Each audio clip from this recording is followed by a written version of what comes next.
Welcome back, everyone. I hope you guys are doing fine. And today we have, hold on, I'm gonna move the camera up there. We have Family Guy episodes that aged horribly. Let's go ahead and watch this. I hope you guys are doing fine. Let's go. These are 10 episodes of Family Guy that Hold on, I'm just gonna turn the volume up. Alright, let's roll. have aged horribly. We kick things off. These are 10 episodes of Family Guy that have aged horribly. We kick things off at the time Peter got a little too obsessed with Chris's body parts in the episode And the Wiener Is. We see a bit of a competitive streak between Peter and Chris as Dad beats Son in an ice skating race. Peter brags about his win to the guys at the bar, though they warn him that sooner or later, Chris will be able to beat him in something. I'm better than him at everything. You name it, sports, video games, even magic tricks. Looking to continue proving his dominance. What did Chris get better than Peter at? He did beat his ass one time, when Peter told him that he was no longer his favorite son. When Stewie got to play in a commercial. Was that it?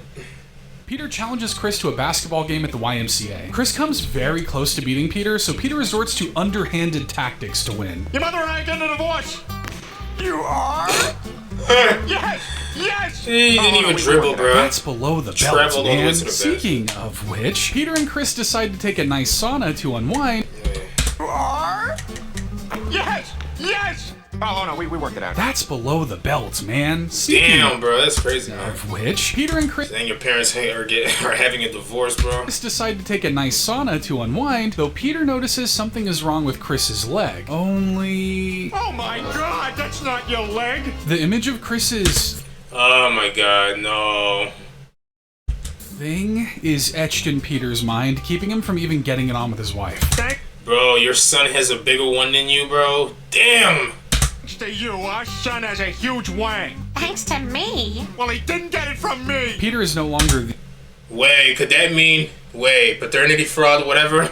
The big man in the house, and it has him acting quite self-conscious. I care as much about the size of your penis as you care about the size of my breasts. Oh my God! He just can't keep his mind off the memory, lashing out at Chris whenever he feels inadequate. Brian, ever the voice of reason, tries to chime in. You're overreacting to this Chris stuff. I mean, mine goes inside of me when I stand up. How do you think I feel? Ugh, thanks for What? Oh! painting that lovely picture, Brian. To compensate, Peter decides to get a comically long car that totally doesn't imply anything, no matter how many times he drives it in and out of the tunnel. Looking for more ways to feel like... Oh my God. Picture, Brian. To compensate, Peter decides to get a comically long car that totally doesn't imply anything, no matter how many times he drives it in and out of the tunnel. Looking for more ways to feel like a man, Peter ends up joining the National Gun Association, where a quick little peek in the shower room reveals he's right at home. The way we look at it, a man's only as big as the gun he carries. Okay, but why's he always gotta be looking at people when they're naked, though? Lois immediately sees where Peter's obsession with guns is coming from, calling it pathetic for feeling inadequate next to Chris. I don't need to compete with my son or his freakishly large penis. I'm a freak. At the urging of Lois, Peter decides to take Chris on an NGA hunting trip where everything seems to be going well until the two stumble across a bear. Peter tries to kill the bear but freezes up in the moment. Before the bear can hurt him, Chris jumps in and manages to scare the bear off by yelling at it. Peter is impressed with Chris's manhood and apologizes for acting so weird about Chris's other manhood. While there is an important message here, some may find a whole episode focusing on a father's obsession with his son's genitals uncomfortable to sit through. And that's not the only time Family Guy's focused an episode on genitals, just like the time abstinence became the hot new trend in Prick Up Your Ears. When Mayor West is out doing whatever you want to call that, he inadvertently breaks the window of an adult film store, which is noticed by Chris and a few of his friends. Jackpot. Quick, grab as many as you can before Oh, someone the sees it. The gooners. boys pop one of the movies in, but before they can get too lost in the action, Lois catches them and kicks them out of the house. If you're curious about sex, you should talk to your sex ed teacher. But Chris reveals that the class was cut, so Lois gets the idea to go to the school and teach the class herself. Something about your mom teaching you and your friends all these things is Yeah, it's just like, bro, I'm never going back to school after this, bro. What? weird. Lois lands the role, but Peter also has to tag along to explain his own brand of education. Perhaps we could have sexual intercourse. And your dumbass father too, damn. Count me in. When Lois returns to school the next day, she finds a group of angry parents protesting the class, which the principal informs her has been canceled. It's because you're teaching those kids about condoms. Oh, the horror! Instead of the class, So, see, what? I mean, Isn't Chris in high school though? Like, I mean, I don't know. High school kid. You know, high school kids and condoms are not like, you know. I'm pretty sure every high school kid, you know, in the world know what a condom is, you know. But whatever. The school opts for a church-sponsored presentation about abstinence instead of intercourse. Sex? Hang on there, Jerry. God, what are you doing here? Oh, it's gonna be one of those kinds of presentations. The presenter essentially tells them that abstinence is the way to go, calling condoms dangerous and unsafe. You wouldn't put a plastic bag over your grandmother's head, would you? No. Hard to argue with that bulletproof metaphor. What This the is hell? enough to convince Meg, who brings home her new ideology to Peter. And even though he's married, he still falls for the propaganda. If you have sex, your penis will fall off and land in another dimension populated entirely by dogs. This changes everything, with Peter now pledging to be abstinent himself. Lois discovers this firsthand when she tries to seduce Peter while dressed as Grimace from McDonald's. Don't think about it too much. You know what the Well, he has a crush on that? hell is this? My chastity When belt. Lois goes to confront Meg about this, she finds her and a boy in a very compromising position. You kids were doing it in the ear. There's freaky, and then there's freaky. Lois In the ear. tries to talk Meg out of this weird phase, but Meg stands firm that this is how teenage love is supposed to be. Lois goes into great detail about why regular intercourse is the best, but Meg isn't listening. Someone is, though. Meg? I Yeah, love Brian. you. Lois thinks she's got Peter back on her side, but that doesn't seem to be the case when they start to fool around. What are you doing, Peter? What the hell is wrong with you? Yeah. Oh my god, man. Oh, Peter. No. What are you doing, man? Hey. Peter is still adamant about being abstinent, but Lois isn't having it, literally forcing herself onto Peter. It's when they start to fool around. What are you doing, Peter? What the hell is wrong with you? Peter is still adamant about being abstinent, but Lois isn't having it, literally forcing herself onto Peter. It's kind of uncomfortable to watch. Yeah, Lois when decides to ovulation sneak is into so school the next strong day or and whatever. crash the abstinent. Peter is still adamant about being abstinent, but Lois isn't having it, literally forcing herself onto Peter. It's kind of uncomfortable to watch. Lois decides to sneak into school the next day and crash the abstinence presentation, telling the kids that they should practice safe means of intercourse, but still wait until they feel they're ready. This is enough to win the high school over, including Meg and her boyfriend. Does this mean I'll see you naked? Yeah. Oh boy, I can't wait. I'm sorry Doug dumped you, honey. Family Guy's heart with Oh my god. Oh man. Yo. Oh my god. is in the right place. Bro, with this I one, gotta but with stop laughing, bro. Oh my god, I'm sick. sex education remaining a hot topic issue that many still can't agree on, some would think this episode didn't age the best. But really, it didn't age well at all because of how it plays Lois's assault on Peter for laughs. And that's not the only time serious issues were used for comedy, like when Chris's body issues made Peter get liposuction, and he's too sexy for his fat. The weight issues actually first start with Chris, who stopped at the grocery store by a security guard because he thinks Chris is trying to smuggle out 2 hams under his shirt. Sorry about that, fatty.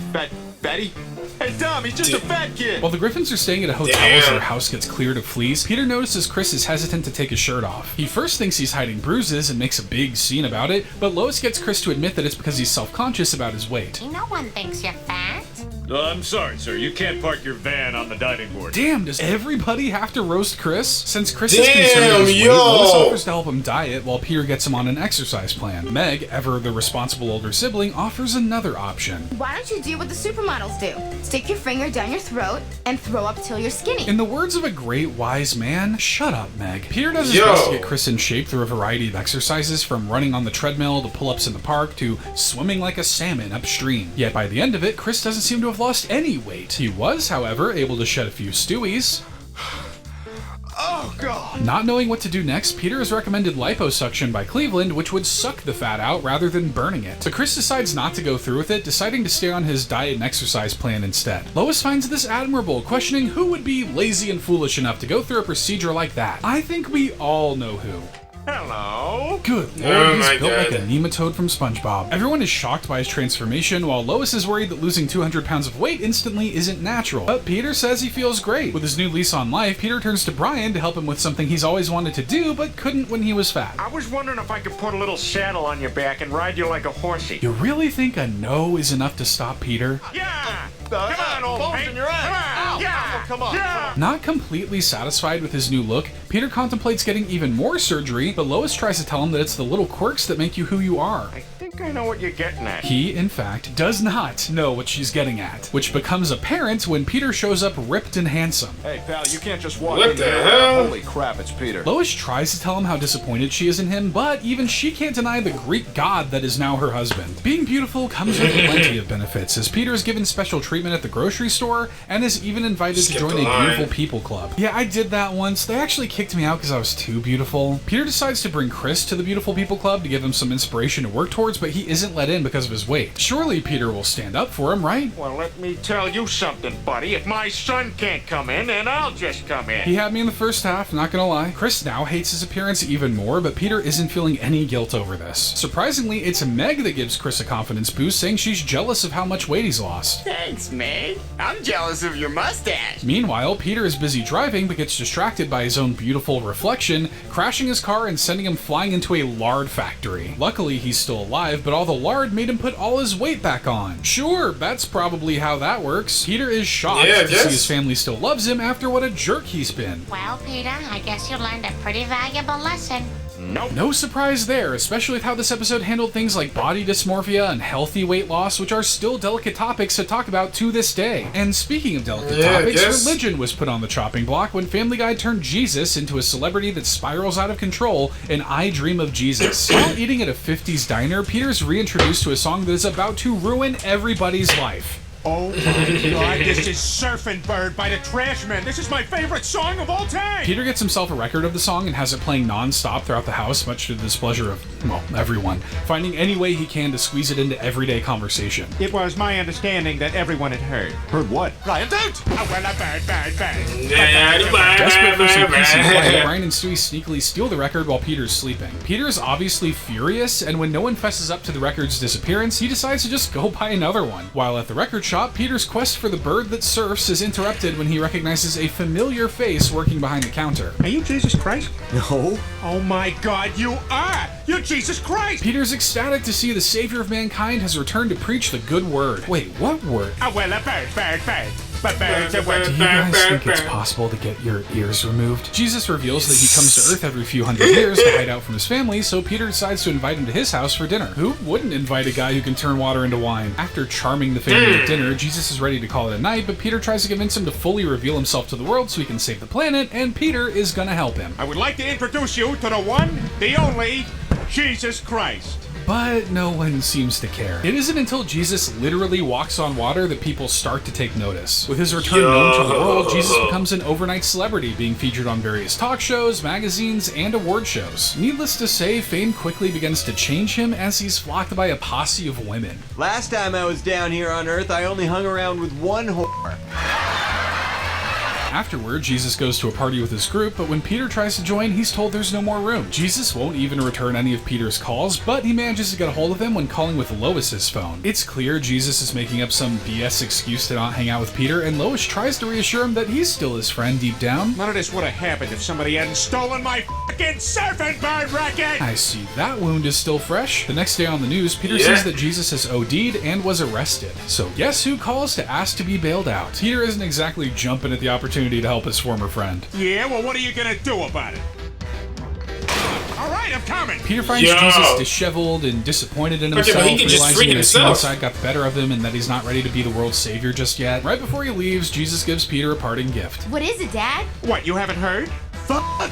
Oh, well, a bird. Portraying the face of Christianity as an imperfect party animal is still a controversial decision, one that still isn't widely accepted by religious folks even all these years later. But that isn't the only questionable episode on religion, as Family Guy sees the show once again rely on stereotypes when Lois discovers she's actually Jewish. While trying to get freaky one night, Peter makes a discovery on Lois's body, claiming she has a third boob. Peter, that's not a boob. That's a lump. A lump? Holy crap! The pair go to the hospital to find out it luckily isn't breast cancer, yet Dr. Hartman still wants to run some tests. This involves looking at her family history, and upon looking at Lois's mom's birth certificate, everybody learns that she's actually a Holocaust survivor, and by that metric, Jewish. When she confronts her mother about this, Lois learns that Carter had his wife. We have got to the point where literally anybody can build a fully working app without knowing how to code. This is base 44. Thank you. conceal her heritage so that he could get into country clubs. It was the right thing to do. It was the right thing to do, dear. That means Lois, as well as her children, are all technically Jewish. Not Peter, of course, but can you guess who's gonna make the biggest deal out of all this? Lois sits down with Max Weinstein to figure out how to handle this new realization, though Max says being Jewish isn't about acting one way or another. Maybe someone should have told Peter that. Shalom, Jews! Peter's ready to embrace the family's change in background, but Max tells him that becoming Jewish doesn't just happen overnight. It's a process that involves spiritual education and good works. So what you're saying is that it happens overnight? Fully committing to the new way of life, Peter decides to take the family to temple to become the best Jewish person he can be.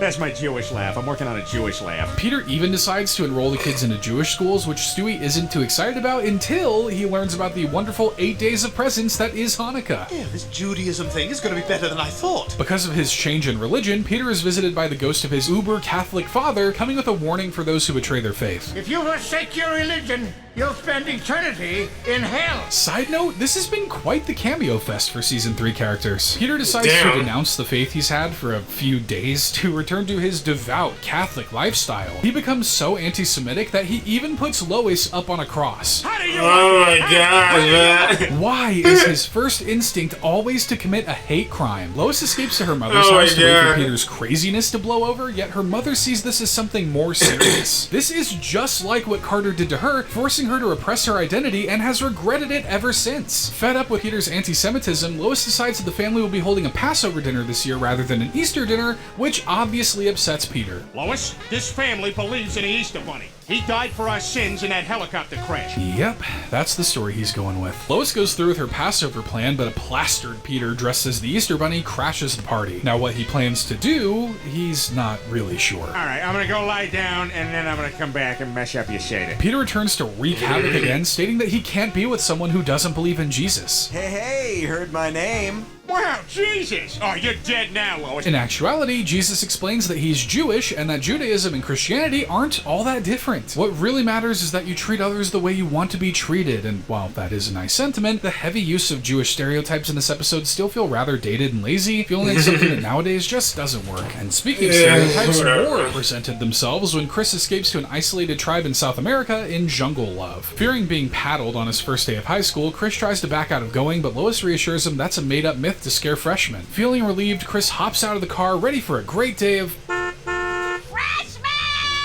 Lois, you absolute devil woman! Thrown to the wolves, Chris flees to the cafeteria but ends up being paddled by students, teachers, lunch ladies, and the mayor of giving him back shot. What? Chris is obviously traumatized and doesn't want to go back, but Lois assures him things will get better. Brian tells Chris that he can't run from his problems as he tried doing that before by joining the Peace Corps. But judging by how quickly Chris is packing that suitcase, that may be just what he's been looking for. Anyway, my point is that the next morning, Lois finds a note left by Chris informing them of joining the Peace Corps and flying out to South America. Now, where could he have gotten an idea like that? Look, it's me, alright? He got the idea from me. Ryan, what the hell is wrong with you? Before he can be stopped, Chris parachutes into a remote African tribe where he immediately becomes enamored with the chief's daughter, Loka. Chris ends up calling home to let the family know he's fine, planning to come home after a month when people forget he's a freshman. Hey guys, is everyone on the phone? Oh, I gotta go. Something's in the oven. I lost a shoe. Whew, that was almost too much Meg for one video. As the festivities rage on in the village, Loka asks Chris to dance. He agrees, which is apparently the equivalent of saying I do in this country. You have engaged the entire tribe in dance. According to our customs, you are now married to my daughter. Ah, young one-day-old love. While it's good for Chris, it's bad news for the family as they receive a letter from him explaining that now he won't be coming back home at all. Not ready to lose their son, the Griffins book the first plane to South America in hopes of bringing Chris home. The family is reunited and the folks are introduced to Chris's new wife, though Lois isn't super convinced it's serious. Well, maybe here,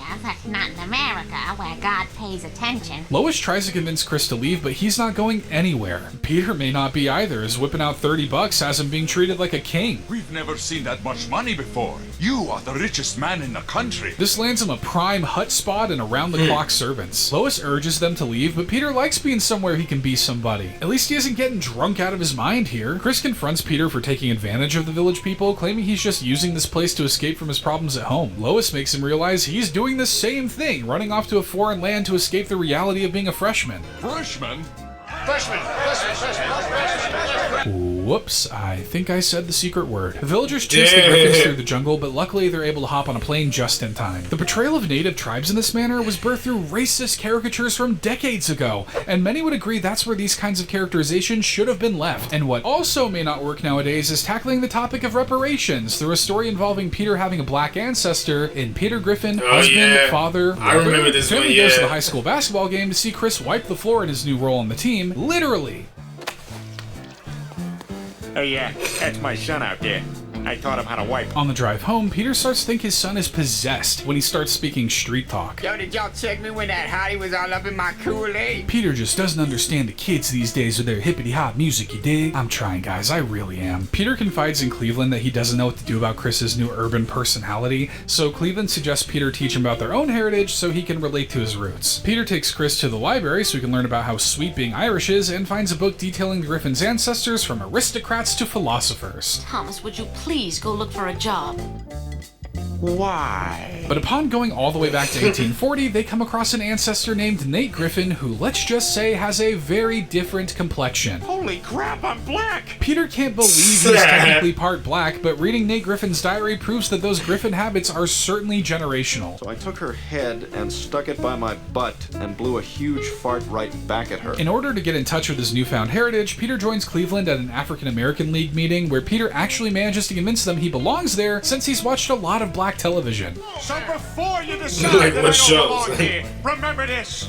I was there! Peter returns home to find Lois's parents have also decided to share their family heritage with their grandchildren. But when they take a closer look, they realize that not only were the Peter Schmidt family slave owners, they actually owned Nate Griffin. As if family get-togethers weren't awkward enough. Bro, Peter's what the hell? No way, man.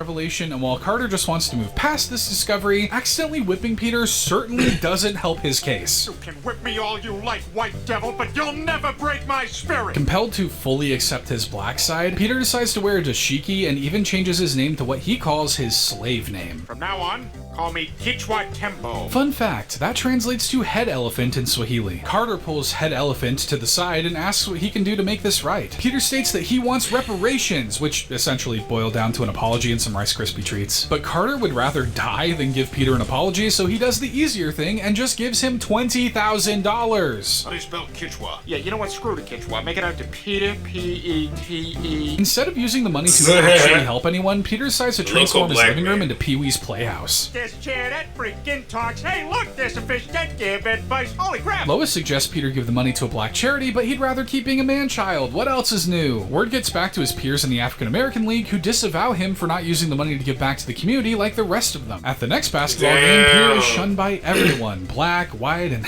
even the lepers. Hey, can we sit there? No, these are safe. While in the bathroom, Peter receives a vision from Nate Griffin himself, who tells Peter he should stop trying to conform to one identity or another and just try to be a good man. Peter realizes the error of his ways and looks to make things right by sharing his money with his brothers and sisters. It doesn't matter if you're black or white. The only color that So, I'm writing an essay on cats. I don't care. What? History. I'm an art history. really matters is green. With reparations still being a hot button issue to this day, you might think having the issue portrayed through a man who never really suffered from the effects of racial oppression might not be well received in the current day. But that's not the only time Family Guy misused racial issues in a plotline. Oh yeah, when they just met, you know, what was his name? Jerome.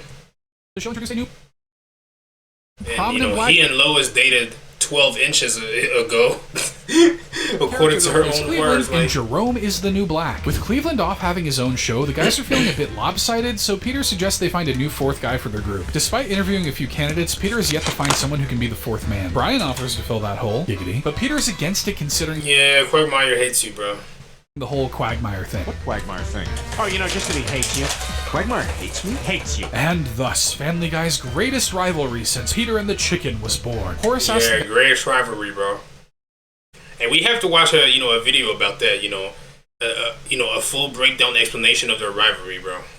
Guys, if they want to enter the bar's darts tournament, but they're one man short of a team. I hear some sorry-ass fools in need of a mother-loving fourth. Enter Jerome, the clam's newest patron and the guy's new fourth man. After a night of fun, Peter brings Jerome back to the house to meet the family, but it turns out some of them are already acquainted. Jerome?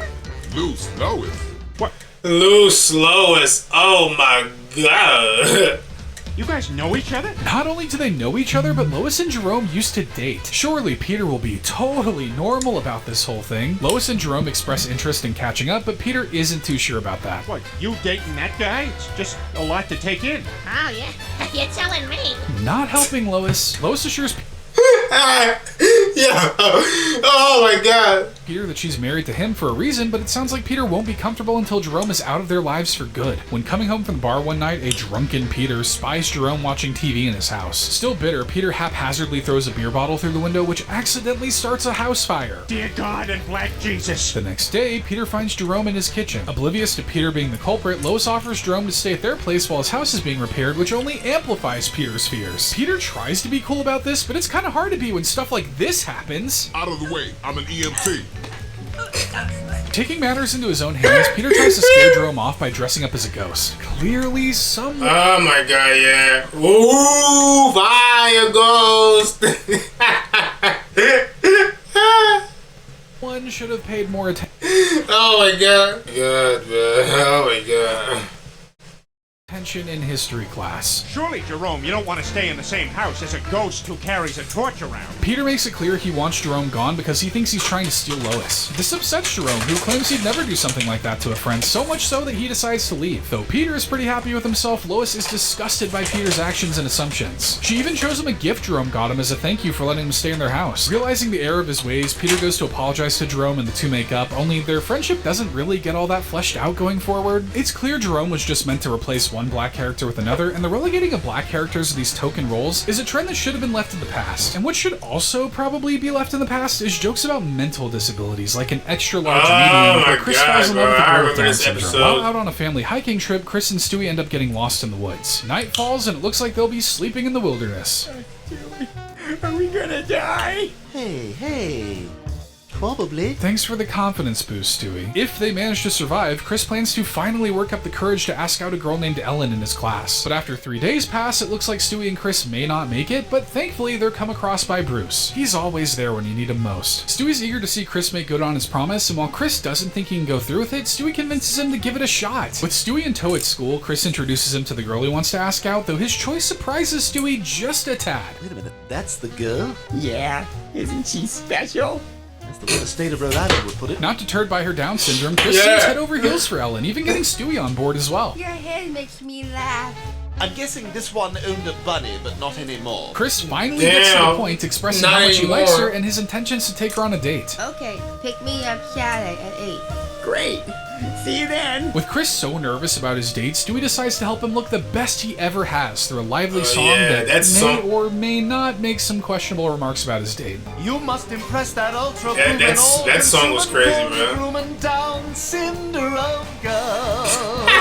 Leave it to Family Guy to have a song about mental disorders ready to go. Chris and Ellen finally get to their date, though it has a bit of a rocky start. Hey, what the hell you think you're doing?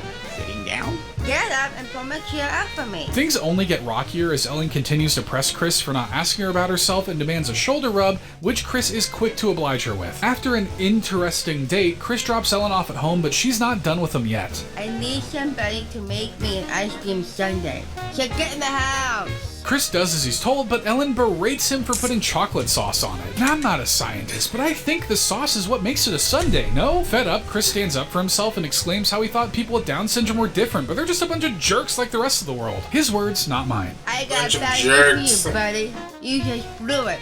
Get out of my house now! Chris is bummed about the date, but Stewie says he still followed through on his promise, and that takes guts even if Chris didn't get to the good part of the date. She would have crushed your foot into a diamond with her robot strength hand. Come on, let's get out of here. Comments like that, as well as a whole song about Down syndrome, make this episode a tricky one to talk about to this day. Despite its questionable content, I do have to give props to the team for actually hiring an actress with Down syndrome to play Ellen. It's the little victories. Oh, for real? Relying on tired stereotypes doesn't always have little victories, as seen when Peter got injected with the gay gene in the episode Family Gay. Anytime Peter walks through the bro. I have no memories of that one, bro.